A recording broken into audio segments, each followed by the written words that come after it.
Next students இன்றைக்கி நம்ம பார்க்க போகிறது 10th ஸ்டாண்டர்ட் சயின்ஸில் யூனிட் 3 தெர்மல் ஃபிசிக்ஸில் ஃபண்டமெண்டல் லா ஆஃப் கேஸஸ் நம்ம பார்க்க போகிறோமா.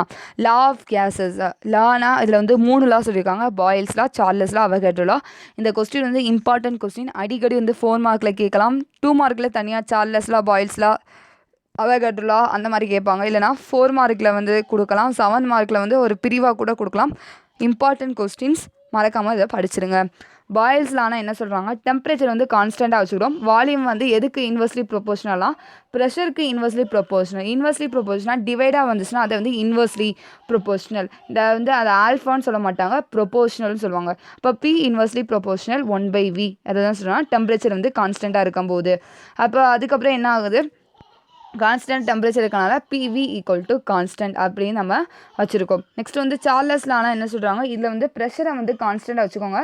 வால்யூம் வந்து எதுக்கு டைரெக்ட்லி ப்ரொபோஷனலாக இருக்குது, டெம்பரேச்சருக்கு வந்து டைரெக்ட்லி ப்ரொபோஷனலாக இருக்குது. அதனால் வி ப்ரொபோஷனல் டி.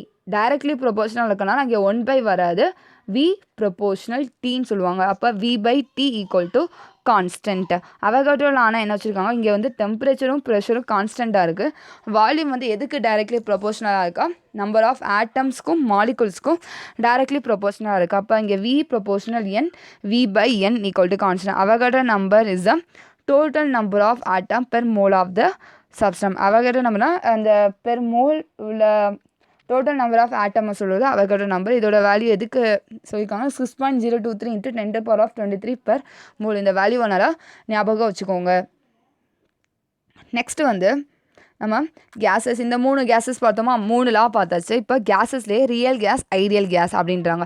ரியல் கேஸ்னால் என்ன சொல்கிறாங்க, மாலிகுலில் இல்லை ஆட்டம் ஆஃப் கேஸ் ஒன்றுக்கு ஒன்று இன்ட்ராக்ட் பண்ணிருந்துச்சுன்னா, இன்ட்ராக்ட்னா ஒன்றுக்கு ஒன்று மோதும்போது அங்கே வந்து இன்டர்மாலிகுலர் ஃபோர்ஸ் நடக்கும், ஒரு அட்ராக்ஷன் இருக்கும். அந்த மாதிரி நடக்கும்போது அந்த கேஸ் என்ன சொல்கிறாங்க, ரியல் கேஸா.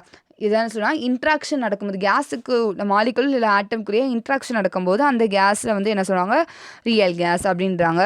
ஹை டெம்பரேச்சரில் இருக்கும்போது சரி, இல்லை லோ ப்ரெஷராக இருக்கும்போது ரியல் கேஸ் வந்து என்ன சொல்கிறாங்க, ஐடியல் கேஸாக மாறிடுமா. அப்போ அங்கே வந்து எந்த ஒரு interatomic force of attraction வந்து அங்கே இருக்காது. அந்த மாதிரி இருந்துச்சுன்னா அதை வந்து சொல்கிறாங்க ரியல் கேஸ். நெக்ஸ்ட் வந்து ஐடியல் கேஸ்னால் ரியல் கேஸுக்கு ஆப்போசிட்டாக.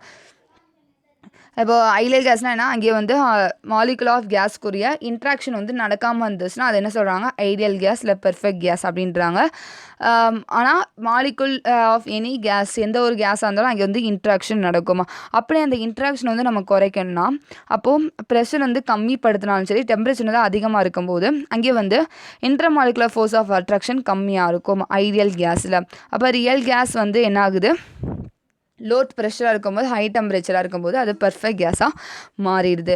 ஐடியல் கேஸ் வந்து இந்த 3 லாவையும் ஒபே பண்ணுமா, சார்லஸ்லாம், பாயில்ஸ்லாம், அவகேட்ரோ. இது வந்து வேரியஸ் ப்ராப்பர்ட்டிஸ் ரிலேஷன் இருக்குது. Pressure, volume, temperature, number of atoms இருக்குது. இப்போ ஒரு ஸ்டேட்டு மாறுனுச்சுன்னா ஒரு பேராமீட்டர்ஸ் வந்து சேஞ்ச் ஆகும், அந்த வேல்யூ வந்து சேஞ்ச் ஆகும் அப்படின்றத சொல்லியிருக்காங்க. நெக்ஸ்ட் வந்து ஐடியல் கேஸ் ஈக்குவேஷன். இந்த question important, very very important question, நல்லா தரவு பண்ணிக்கோங்க. ஐடியல் கேஸ் ஈக்குவேஷனில் வந்து 3 லாவையும் எடுத்துக்கிறோம். Boyle's law, Charles law, Avogadro law வந்து ஐடியல் கேஸ் ஒபே பண்ணுதுன்னு பார்த்தோம்ல, அந்த 3 லாவையும் எடுத்துக்கிறாங்க. ஃபஸ்ட்டு லா வந்து Boyle's law, PV equal to constants. Next வந்து Charles law, v/t equal to constant. Next வந்து Avogadro law, v/n equal to constant. இந்த 3 லாவையும் என்ன பண்ணுறாங்க, கம்பைன் பண்ணுறாங்க இந்த ஈக்குவேஷனாக. இப்போ pv/nt ஈக்குவல் டு கான்ஸ்டன்ட். இதுக்கப்புறம் கான்ஸ்டன்ட்க்கு பதிலாக ஓகே, நெக்ஸ்ட் வந்து எண்ணுக்கு பதிலாக என்ன எடுத்துக்கிறாங்கன்னா, இந்த 3 ரிலேஷனை என்ன சொல்கிறாங்க, கம்பைன் லா ஆஃப் கேஸஸ் அப்படின்றத சொல்லியிருக்காங்க. எண்ணுக்கு பதிலாக என்ன எடுத்துக்கிறாங்க, μNA அப்படின்றத எடுத்துக்கிறாங்க. மியூனா மோல்ஸ் ஆஃப் கேஸ், NAனா அவகேட்ரோ நம்பர், அதை சொல்கிறது NAன்னு எடுத்துக்கிறாங்க. அப்போ அந்த எண் இருக்கிற pv/nt ஈக்குவல் டு கான்ஸ்டன்ட் இருக்கிற அந்த 3.4 ஈக்குவேஷனில் n இருக்கிற இடத்துல μNA நம்ம சப்ஸ்டியூட் பண்ணுறோம். pv/μNAt equal to constant. Next வந்து இந்த கான்ஸ்டன்ட்க்கு பதிலாக என்ன வேல்யூ யூஸ் பண்ணுறாங்கன்னா, kb. kbனா என்னென்னா போல்ட்ஸ்மேன் கான்ஸ்டன்ட். இதோட வேல்யூ 1.38 × 10⁻−23 J/Kelvin. இதை வந்து போல்ட்ஸ்மேன் கான்ஸ்டன்ட் இருக்கிறாங்க. இந்த வந்து கான்ஸ்டன்ட் இருக்கிற இடத்துல நம்ம அப்ளை பண்ணுறோம், kbயா. நெக்ஸ்ட் வந்து pv ஈக்குவல், இதை வந்து PV by mu NAT equal to KB. Next வந்து கீழே mu NAT வந்து KBயோட கிராஸ் மல்டிப்ளை பண்ணிடும். PV equal to mu NA KBT. Next வந்து mu NA KBக்கு பதிலாக R எடுத்துக்கிறோம். இந்த R வந்து என்ன சொல்லுவாங்க, யூனிவர்சல் கேஸ் கான்ஸ்டன்ட்டா. இந்த வேல்யூ எல்லாமே நல்லா தரவு பண்ணிக்கோங்க. ஒன்வர்ட்ஸில் வந்து அடிக்கடி கேட்பாங்க. கண்டிப்பாக வந்து எழுதணும். அந்த வேல்யூஸ் நம்ம போல்ட்ஸ்மேன் கான்ஸ்டன்ட்ன்றதை எழுதணும். யூனிவர்சல் கேஸ் கான்ஸ்டன்ட்ன்றதை எழுதணுமா. யூனிவர்சல் கேஸ் கான்ஸ்டன்ட் வேல்யூனா 8.31 joule per mole per Kelvin. Next வந்து இந்த மியூ என்ஏ கேபிக்கு பதிலாக ஆர்என் எடுத்தனால பிவி ஈக்குவல் டு ஆர்டி. இந்த கேஸ் ஈக்குவேஷன் வந்து ஈக்குவேஷன் ஆஃப் ஸ்டேட்டுன்றதை சொல்லியிருக்காங்க. இதுதான் ஐடியல் கேஸ் ஈக்குவேஷன். நல்லா தர பண்ணிக்கோங்க. இம்பார்ட்டன்ட் 7 மார்க் கொஸ்டின் இல்லை 4 மார்க் கொஸ்டினா. நெக்ஸ்ட் வந்து நம்ம ப்ராப்ளம்ஸ் பார்க்க போகிறோம். ஃபஸ்ட்டு ப்ராப்ளமில் என்ன சொல்லியிருக்காங்கன்னா, a container whose capacity is 70 ml is filled with a liquid up to 50 ml. ஒரு கண்டெய்னரில் 70 ml வரைக்கும் ஃபில் ஆகுமா. அதில் வந்து லிக்விட் எது வரைக்கும் ஃபில் பண்ணியிருக்காங்க, 50 ml வரைக்கும் ஃபில் பண்ணியிருக்காங்க. நெக்ஸ்ட் வந்து அந்த கண்டெய்னர், இந்த லிக்விட் இந்த கண்டெய்னர் இஸ் ஹீட்டட். நெக்ஸ்ட் வந்து இந்த கண்டெய்னரை வந்து ஹீட் பண்ணுறோம். லெவல் ஆஃப் லிக்விட் வந்து ஃபாலோ ஆகுது 50 to 48.5 mlக்கு ஃபாலோ ஆகுது. நெக்ஸ்ட் வந்து ஹீட் வந்து அதிகமாக கொடுக்கும்போது லிக்விடோட லெவல் வந்து எவ்வளோ ரைஸ் ஆகுதுன்னா 51.2 mlக்கு ரைஸ் ஆகுது. இதில் வந்து அப்பரண்ட் எக்ஸ்பென்ஷன் கண்டுபிடிக்கிறோம், ரியல் எக்ஸ்பென்ஷன் கண்டுபிடிக்கிறோம். ஏற்கனவே நம்ம அந்த ஒரு கொஸ்டின் எக்ஸ்பெரிமெண்ட் பற்றி பார்த்தோம்னா அதே தான் இங்கே யூஸ் பண்ணியிருக்காங்க. அப்போ அந்த ஃபார்ம்லாம் என்ன, ஃபஸ்ட்டு கிவன் வந்து நீங்கள் கண்டிப்பாக எழுதணும். கிவன் எழுதாமல் ப்ராப்ளம்ஸ் வந்து எழுதாதீங்க. கிவன் கண்டிப்பாக என்ன கொடுத்துருக்காங்கன்றதை வந்து தெளிவாக வந்து எழுதிருங்க. அப்போ லெவல் ஆஃப் லிக்விட் L1 வந்து 50 ml, L2 வந்து 48.5, L3 வந்து 51.2. அப்பரண்ட் எக்ஸ்பென்ஷன் வந்து ஃபார்முலாவில் என்ன சொல்லியிருக்காங்க, அப்பரண்ட் எக்ஸ்பென்ஷன்னா L3 அப்பரண்ட் எக்ஸ்பென்ஷனாக என்ன ஃபார்முலா, L3 மைனஸ் L2.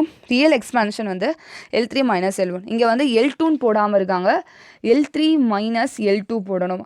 அப்போது L3 வந்து 51.2 மைனஸ் 48.5 போடணும். சப் பண்ணால் உங்களுக்கு வேல்யூ கிடைக்கும். நெக்ஸ்ட் வந்து real expansion L3 minus L1, 51.2 minus 51.2 minus 50 mlன்னு போட்டிருக்காங்க. இங்கே வந்து வேல்யூ வந்து கொஞ்சம் தப்பாக கொடுத்துருக்காங்க. இப்போ வேல்யூ வந்து எவ்வளோ சப் பண்ணி பார்த்தாங்கன்னா உங்களுக்கு வந்து ஒரு வேல்யூ வரும். அப்போது அப்பரண்ட் எக்ஸ்பென்ஷனை காட்டிலும் ரியல் எக்ஸ்பென்ஷன் எப்போவுமே கிரேட்டராக தான் இருக்கும். இதுதான் ஃபஸ்ட் ப்ராப்ளம்னு சொல்லியிருக்காங்க. நெக்ஸ்ட் வந்து டெம்பரேச்சர் வந்து கான்ஸ்டண்ட்டாக வச்சுக்கோங்க. கேஸை வந்து கம்ப்ரெஸ் பண்ணுறோம். இனிஷியல் ப்ரெஷரை காட்டிலும் 4 டைம்ஸ் வந்து கேஸ் வந்து கம்ப்ரெஸ் பண்ணுறோம். அப்போது கண்டெய்னரோட வேல்யூம் சேஞ்ச் ஆகுது 20 cc V2 cc. அப்போ ஃபைனல் வால்யூம் வந்து நம்ம கண்டுபிடிக்கணும். இப்போ இனிஷியல் ப்ரெஷரை வந்து P1க்கு வந்து Pன்னு எடுத்துக்கிறாங்க, ஃபைனல் ப்ரெஷர் P2 வந்து 4Pன்னு எடுத்துக்கிறாங்க. இனிஷியல் வால்யூம் V1 20 cc வந்து 20 cm3. ஃபைனல் வால்யூம் தான் கண்டுபிடிக்கிறோம். இது வந்து பாயில்ஸ்லாம் அப்ளை பண்ணுறோம். இப்போ PV ஈக்குவல் டு கான்ஸ்டண்ட்டாக, அப்போ P1 V1 equal to P2 V2ன்னு இதை ஒரு ஃபார்முலா எடுத்துக்கிறாங்க. நம்மளுக்கு V2 தான் தேவை, மீதி எல்லாமே P2வை வந்து லெஃப்ட் சைடு கொண்டு போயிருங்க. இப்போ P1 V1 by P2, P by 4P into 20 cm3 cancel பண்ணால் 5 cm3 கிடைக்குமா. இதோட இந்த லெசன்ஸ் ஓவர் ஆகுது.